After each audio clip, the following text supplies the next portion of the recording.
Special Amphibious Reconnaissance Corpsman, a sailor amongst Marines, highly trained to render medical support to any soft unit the Navy and Marine Corps has to offer. Do you have what it takes?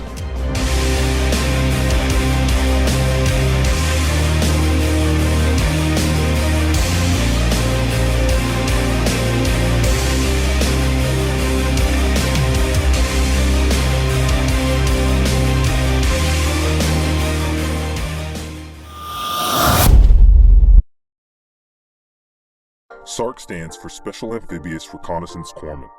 A SARC is a Navy corpsman that is qualified and trained to be a Special Operations Medic for Recon Marines.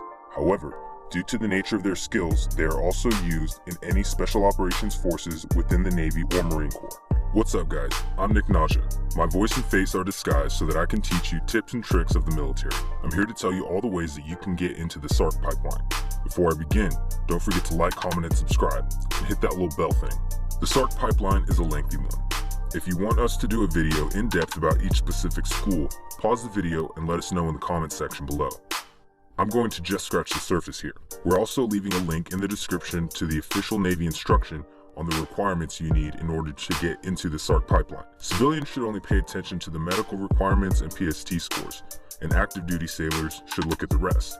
It's not that much different from a BUDS package. Typically, it's only E1 through E5, but there have been E6s that have been accepted to the pipeline. But that is a rare, I repeat, rare circumstance. The pipeline starts off at Corpsman A School, then to Field Medical Training Battalion, FMTB, then over to BRPC, which is Basic Recon Primer Course, and BRC, Basic Recon Course, then to SOCM, Special Operations Combat Medic Course, Dive School, Dive Med School, Jump School, and SEER School.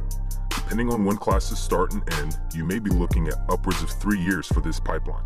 There's no particular order once you complete BRC, but lately they have been sending corpsmen to SOCM from BRC, but don't be surprised if you go to Jump or Dive first as well. You must complete all schools to be awarded the designator of SARC, otherwise you are technically just an 8404 Field Corpsman, or LO3A for you new Navy motherfuckers. So this means you can pass literally everything but Dive School, and you'd only be able to technically fit a billet that someone who has just gone to Field Med is able to.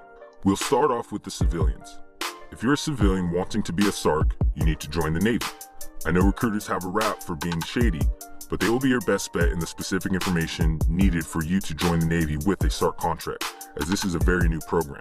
The only tip I can give you is that if you want to join the Navy with a guarantee to the SARC pipeline, make sure it is in your contract. If you don't want to take any chances, then don't go this route. Remember, it is not your recruiter's job to make sure you get a SARC contract. It is just his job to make sure you join the Navy. We will be doing a video in the future that goes more in depth about the Streets of Fleet program. The next way you can get a contract is at A School.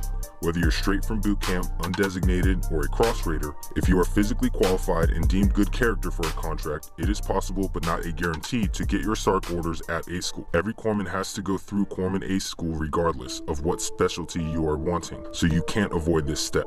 There are opportunities to be screened at Field Medical Training Battalion, or FMTB, for a SARC contract. From our experience, it is way easier to get it on the West Coast because you can literally screen for it at the schoolhouse, and it's cheaper for the Navy to PCS you to BRC from there versus Camp Lejeune at FMTB East. Lastly, you can screen at your command.